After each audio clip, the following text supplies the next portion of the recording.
Enfim, vamos lá, começando em mais uma entrevista aqui para a Rádio LGBT Mix e para o nosso podcast. Nós estamos com Ângelo do projeto Casa 1. Ele vai conversar com a gente sobre esse projeto maravilhoso. E você é o nosso convidado especial para ficar aqui com a gente, né, e ouvir essa conversa maravilhosa. Primeiramente, né, boa tarde, Ângelo. Boa tarde, tudo bem? Tudo. Então se apresenta aí para quem não te conhece e a gente começa a conversar. Certo, acho que antes de tudo eu queria agradecer o convite do Samael para a entrevista, que a ideia é a gente sempre falar mais da casa, falar dos projetos, conseguir voluntários e que as pessoas conheçam o trabalho da Casa 1. Eu sou Ângelo Castro, eu trabalho na Casa 1 desde 2018, já passei por diversas áreas dentro da casa, dentro de programação cultural, e hoje trabalho com captação de recursos dentro da Casa 1. Então, como começou esse projeto maravilhoso, inclusive, da Casa 1? Ela surgiu muito na pessoa do Irã, né? Ele trabalha com comunicação, jornalismo, sempre voltado um pouco à diversidade, e aí ele teve contato com essa pauta que era a acolhida de jovens que eram expulsos de casa. Isso já não estava exatamente no ciclo de pessoas que ele convivia e tudo mais, por uma questão de idade e tudo mais, mas ele teve contato com essa pauta e ele aliou isso a gostar muito de receber pessoas em casa. Então ele fazia esse esquema de Airbnb e depois de um tempo, por entender esse recorte, ele acabou tirando essa lógica, né, do dinheiro, né, então não pedia nada em troca e oferecia o sofá da casa dele. Então teve o fatídico post, né, que a gente sempre conta, que ele postou que estava abrindo o sofá da casa dele para as pessoas que precisassem, justamente por conta dessa expulsão de casa. O post viralizou assim em 48 horas, teve mais de 50 pedidos de acolhida, e ele entendeu que era realmente uma coisa que precisava ser mais estruturada, precisava de um projeto, precisava de pessoas que olhassem para isso. E aí em 2016 foi feita toda uma articulação para que no 25 de janeiro de 2017 a casa abrisse por meio de um financiamento coletivo pontual que visava ter a verba necessária, né, cobrir os custos desse primeiro ano de funcionamento da casa, com 6 pessoas acolhidas. E no dia 25 de janeiro abre o centro de acolhida, com a festa e tudo mais, e a partir daí muita coisa aconteceu. Muito interessante. Para mim particularmente, é muito bom esse projeto, porque eu fui expulso de casa. E eu sei como é que é, eu fui expulso de casa por ser gay, eu sei como é que é, eu tive que, eu passei muito perrengue, né, só não morei embaixo da ponte, porque teve gente que ajudou, enfim, mas eu sei como é que é e quão necessário é. Inclusive a gente recebe mensagens de pessoas pedindo ajuda também nas redes sociais que estão passando pelo mesmo caso. Então eu acho que essa entrevista é muito importante, muito interessante, porque as pessoas que estiverem ouvindo e estiverem passando pela mesma coisa, estiverem ouvindo ou assistindo, elas vão poder saber como entrar em contato, enfim. Esse projeto começou assim, quando ele até hoje, ele continua na casa do rapaz que você falou, ou ele já tem um lugar próprio, enfim? A casa mesmo, ela surgiu com o aluguel de um espaço, né? O Irã foi só essa pessoa que teve essa ideia, compilou tudo isso, organizou o projeto. Então já em 25 de janeiro de 2017, quando a casa abriu, foi no espaço alugado, na região da Bela Vista, que para quem não conhece, é na região central de São Paulo, mas a Bela Vista tem toda uma característica única, assim, de bairro e de moradia. Então a casa abriu desde 2017 já nesse espaço. Hoje o espaço se mantém, enquanto esse espaço de acolhida é um sobrado, então na parte de cima fica o centro de acolhida, na parte de baixo funciona também uma biblioteca comunitária, e hoje a gente tem mais 3 espaços físicos, né, da Casa 1, que é o galpão onde fica o centro cultural, que é esse espaço em que eu estou aqui agora, que é a clínica social, é o braço de saúde mental da Casa 1, e a gente tem uma outra salinha aqui, que tudo na região, tudo 5 minutinhos perto, quase na mesma quadra, e tem uma salinha administrativa para algumas, para a equipe mesmo que hoje é contratada da Casa 1 conseguir trabalhar. Sei, e as pessoas que chegam aí, como é as pessoas que chegam aí? Qual é o estado que elas estão? Existem pessoas que chegam aí totalmente desempregadas, a Casa 1 consegue emprego para elas. Como é a situação das pessoas que pedem ajuda à Casa 1? A gente tem um perfil de pessoas que a gente consegue acolher, né? A gente olha bastante para as nossas limitações, então a gente tem um perfil de pessoas que a gente consegue acolher e consegue direcionar no nosso trabalho, né? No geral são jovens de 18 a 25 anos que foram expulsos de casa. A casa também é importante pontuar, ela é uma casa de passagem, então o tempo de permanência dela é de 4 meses, em torno de 4 meses, e nesse tempo a gente tem toda uma equipe multidisciplinar que faz acompanhamento nas áreas de assistência social, de saúde mental e clínica, jurídica e de empregabilidade. A ideia da casa é justamente a gente ser uma malha de contenção dessas pessoas que são expulsas de casa e que não tem uma rede, uma organização de vida que ela possa se manter, para que nesses 4 meses essa organização aconteça de alguma forma. Isso depende muito de pessoa para pessoa, como que isso vai dar, de que forma, em que ritmo isso vai dar, isso depende muito de pessoa para pessoa, mas a ideia é que a pessoa saia entendendo uma rede de saúde do SUS, entendendo onde ela consegue os serviços, num cenário ideal também empregada e com uma independência financeira. Então a gente tem toda uma equipe que olha para esses lados para ajudar cada pessoa a se organizar minimamente depois dessa violência da expulsão de casa. Ah, eu entendi. E depois que a pessoa é acolhida, né? Qual é o prazo, assim, o que é primeiro que a pessoa passa? Ela passa pelo psicólogo, ela passa por uma avaliação para entender qual é a situação dela. Qual é o primeiro passo quando uma pessoa pede ajuda e vocês acolhem? Certo. No geral, a grande maioria dos pedidos vem por online, né? Por de e-mail, redes sociais, eles chegam via online, onde tem uma equipe também preparada para já fazer o que a gente chama dessa acolhida online, já entender qual que é o perfil e como é que essa pessoa tá, em que situação que ela tá, se ela tá em segurança, se ela tá em São Paulo, se ela não tá, né? A ideia é que já nesse primeiro momento a gente se preocupe um pouco com essa situação e faça os encaminhamentos necessários para que a pessoa esteja numa situação melhor, né? Então, por exemplo, se ela não está em São Paulo, a gente não recomenda que a pessoa venha para São Paulo. Existe todo um serviço da nossa área de assistência social que vai entender uma rede de serviços onde aquela pessoa está, né? Mas ela, enfim, ela está em São Paulo, sendo o perfil que a gente consegue acolher na Casa 1, ela vem para uma triagem, né? Essa triagem tenta entender os motivos, a situação em que ela está, quais são as alternativas, quais são os planos futuros dela, para daí a gente conseguir mapear e nortear como é que vai ser o atendimento daquela pessoa pelo tempo de permanência na casa.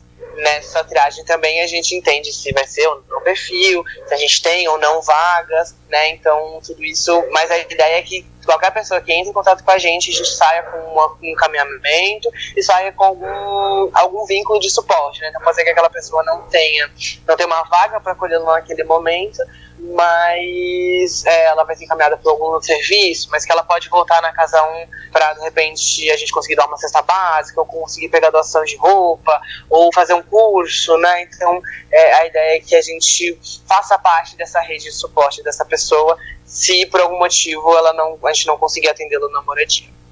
Ah, então depois que a pessoa passa pela Casa 1, ela ainda pode continuar recebendo um certo apoio, né, por um tempo, mesmo depois de ela ter conseguido um lugar para morar, alguma coisa assim, né? Super, a atuação da Casa 1 ela é muito ampla, tem muitas frentes de trabalho e só uma delas que tem essa limitação. Primeiro, para o público especificamente LGBT e nesses 4 meses, que é a moradia. De resto, a casa trabalha com toda uma equipe para atender não só pessoas LGBT, sempre preferencialmente pessoas LGBT, mas a gente atende população vulnerável, população em situações de rua no geral. Então todos esses serviços estão também disponíveis, obviamente dada as devidas proporções, tem muitas coisas, tem muitas demandas, né? Mas esses serviços de assistência social, de assistência jurídica, de ajuda de empregabilidade, de saúde clínica e mental, a gente oferece também outros braços da Casa 1, não só para as pessoas acolhidas, não só para as pessoas que também já foram acolhidas, para todas as pessoas que chegam até a gente, existe toda uma oferta desses serviços. E as pessoas que entram em contato com vocês e são de outro estado, e vocês, assim, vê realmente que a pessoa está realmente precisando, como é que faz? Como vocês tentam ajudar a pessoa, mesmo a pessoa não estando no estado de vocês, mesmo sendo meio que difícil de ajudar a pessoa? Super, é uma questão bem delicada, porque assim, a gente, enquanto projeto, existe toda uma articulação com projetos de outros lugares, de outros espaços, de outras cidades no Brasil, que tem sido muito legal acompanhar também o crescimento e surgimento desses projetos, mas existe todo um estudo assim, dentro da equipe que atende essas pessoas, de assistência social, de saúde mental, de entender que uma mudança de cidade dessas pessoas, muitas vezes, na grande maioria das vezes, vai acarretar em que essa pessoa se encontre num estado de maior vulnerabilidade ainda, né? Então, o ideal que a gente entendeu desse processo é sempre conseguir uma rede e sempre conseguir articular para que aquela pessoa consiga um atendimento e consiga se organizar minimamente onde ela está. Aí, obviamente, que depois dessa organização, se ela quiser vir para São Paulo com uma outra estrutura, de uma outra forma, acho que existe essa possibilidade. Mas, no geral, quando a pessoa não está em São Paulo, a gente tenta entender essa rede, que é muito bonito ver que ela é cada vez maior, né, de serviços que atendem pessoas LGBT em específico, mas tem essa preocupação também de não trazer a pessoa para São Paulo e colocá-la numa situação ainda maior de risco e de vulnerabilidade.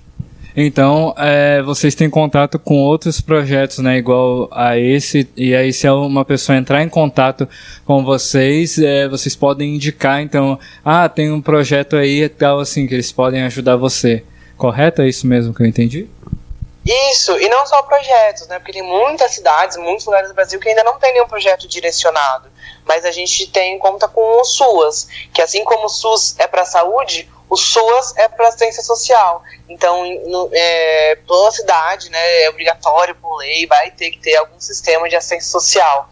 Então, a gente vai encaminhando, articula também com esses serviços públicos que são afetados, mas, obviamente, quando tem um projeto que é voltado para esse público, que visa atender pessoas LGBT, muito provavelmente essa pessoa vai ter uma acolhida mais efetiva, né, mais eficaz e melhor, por meio desses serviços que são focados. Mas, às vezes, como a gente tem uma limitação muito grande, pedidos de muitos lugares, às vezes vai ter que ser um serviço público de assistência social, que também funciona e também, na grande maioria dos casos, ajuda essa pessoa a se reestruturar. Qual foi a maior dificuldade do projeto Casa 1 desde quando começou até hoje? A maior dificuldade, eu acho que ainda é se manter financeiramente, né? A gente tem conseguido passar por esse momento de pandemia e de incertezas também financeiras, não só da nossa parte, mas como da parte das pessoas que apoiam a gente, e a gente tem conseguido manter isso, tem sido muito positivo, né? Mas é um desafio muito grande também da gente conseguir manter. A gente sobrevive hoje 100% de doação, a gente não tem nenhuma relação com o governo, a gente tem parcerias com empresas também que ajudam a manter o projeto, mas grande parte do financiamento do projeto, como ele se mantém financeiramente, vem da ajuda de pessoas físicas e de sociedade civil. Então é isso, doação às vezes de 5, 10 reais de cada pessoa ajuda a gente a se manter e continuar o trabalho, porque a gente tem muitas vezes contato com outras frentes, outras pessoas, outros perfis de pessoas que a gente não consegue atender, e a nossa maior urgência é justamente olhar para isso, né, que são pontos muito urgentes, preocupantes. Então a gente não pensa só em manter o projeto, né, a gente pensa cada vez mais expandir, olhar para essas outras áreas, apoiar projetos que também olham para essas áreas. Então acho que isso esse senso de urgência, assim, quando a gente fala de pessoas em situação de vulnerabilidade, é sempre muito delicado, e ele é sempre muito urgente em muitos pontos, né? Então a gente sabe as nossas limitações, sabe que a gente não consegue atuar em todos os pontos, mas a nossa ideia, né, nosso objetivo é atuar em cada vez mais pontos, né, ajudar projetos e estruturar iniciativas que também olhem para outros pontos de pessoas em situações de vulnerabilidade. Entendi. Hoje em dia, as pessoas em vulnerabilidade social são as pessoas quais são o tipo de pessoas LGBTs que são expulsas de casa hoje no Brasil? Quando vocês recebem muita gente e as pessoas que vocês veem, qual que é, assim, a maior... Quando vocês olham, assim, qual que é a maioria, assim, que acontece? São pessoas de lares religiosos? São pessoas de lares de pessoas mais... de idades mais antigas? Qual que é o perfil? A gente fala bastante, quando a gente fala do público que a gente atende, a gente fala bastante de interseccionalidade, né, de entender que não a gente olhar só para a questão de identidade de gênero, orientação afetiva sexual, a gente não vai dar conta de entender todas essas complexidades. Então, por isso a gente interseccionaliza, né? A gente coloca outros fatores aí nessa conta. A gente olha para outras coisas, que é como classe social, raça. Então, essas coisas elas se entrelaçam muito, né? Então, por exemplo, para responder essa sua pergunta, a gente não tem como olhar, né? A gente não tem como falar que são gays, são lésbicas, ou são pessoas trans que são mais expulsas de casa. O que a gente consegue observar nisso são justamente que são pessoas de regiões periféricas, de classes sociais mais baixas e também com uma maioria de pessoas negras. Então, tudo isso se cruza, né? Todo esse trabalho se cruza e a gente não estaria fazendo um trabalho efetivo se a gente não olhasse também para essas frentes, de entender como o racismo, o classismo, toda uma organização social trata essas pessoas para que se dê esse momento da expulsão de casa. Acho que, como você pontuou, também existe toda uma percepção em relação a famílias religiosas, né, cristãs no geral, mas a nossa grande porcentagem, assim, em números, é justamente de pessoas negras de regiões periféricas da cidade, que são expulsas de casa. Sim, estamos quase chegando a 30 minutos de gravação. As pessoas que estiverem vendo ou assistindo e quiserem entrar em contato para pedir ajuda, tanto para elas quanto para alguém que elas conhecem, como é que elas fazem para entrar em contato com a Casa 1? A gente tem as redes sociais, né, Facebook, Instagram, @casa1. Então a gente responde as mensagens por lá também. A gente tem o e-mail de contato, @casa1.org, contato@casa1.org, onde também a gente recebe esses pedidos de acolhidas e vão ser encaminhados para as devidas pessoas responsáveis, né? Quem faz esse serviço de acolhimento online também são pessoas de assistência social e tudo mais. Então, no geral, esses são os canais de acesso para chegar até a Casa 1. E a pessoa que pode ser um empresário, ou até mesmo uma pessoa que não é empresário, mas que quer ajudar o projeto também, como é que ela faz para entrar em contato com vocês? No site tem como, enfim? Gente, não precisa ser empresário. A gente fala assim, 5, 10 reais por mês, que talvez não faça diferença, talvez faça, mas se não fizer diferença para você, 5, 10 reais, já ajuda muito a gente manter o projeto. A gente tem hoje aberto um financiamento coletivo recorrente, que é uma doação mensal que você assina lá, uma espécie de uma assinatura, né? Todo mês é debitado um valor desse cartão, por meio do Benfeitoria, que é uma plataforma de projetos sociais. Então a gente tem como ajudar com valores muito diferentes, inclusive tem até um esquema de recompensa, dependendo do valor que você for doar. Existe também, a gente sabe que é difícil às vezes a pessoa se comprometer por um longo período de tempo, então existe também doações pontuais. Se buscar no nosso site casa1.org, casa1 por extenso, casa1.org, tem todas as informações de doação, como contas bancárias, Pix, a gente está em diversas carteiras digitais, como AME, Mercado Pago, PicPay, tem várias formas assim, de doar monetariamente, tirando doar dinheiro, né? A gente também recebe roupa, agasalho, material de higiene, limpeza, utensílio doméstico. A gente recebe essas doações e distribui para o público que a gente atende na rua Adoniran Barbosa, 151. Essa mais é para quem é de São Paulo mesmo.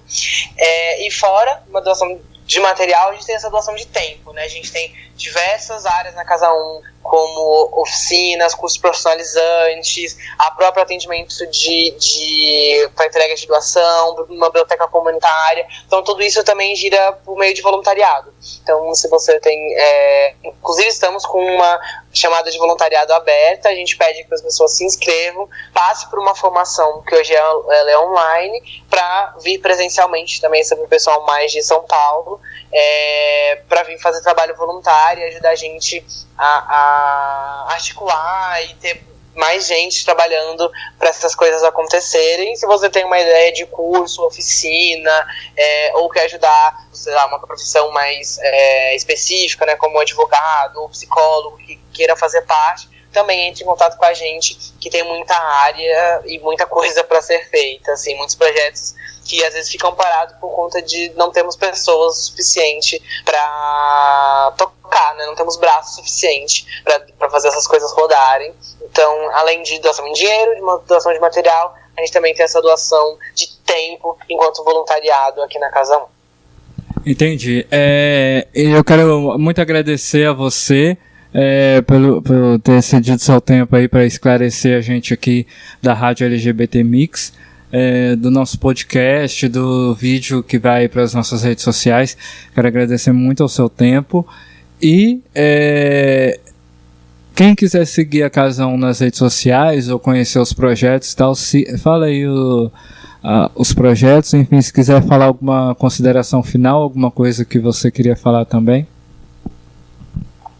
Não, eu só queria agradecer novamente o convite e convidar as pessoas mesmo para conhecer o projeto mais de perto, ir até lá. Agora a gente está retomando as atividades presenciais, agora depois da pandemia, ainda com muito cuidado. Pedimos uso de máscara, carteirinha de vacinação em dia para visitar o projeto, que ainda não está aberto. Entre em contato por e-mail com a gente antes, mas a ideia é que a gente tenha cada vez... comece a retomar os eventos, a ocupação do espaço, que tenhamos cursos, oficinas, como a gente tinha pré-pandemia. Então, convido todo mundo a conhecer o trabalho da casa mais de perto, seja pelo site, pelas redes sociais, pelos projetos que a gente vai articulando online, seja presencialmente, para quem tem essa facilidade de vir até aqui, né, de estar presente. Conheçam a casa, se aproximem, ajudem quanto possível. É isso. Tá, muito obrigado e até a próxima aí. Valeu.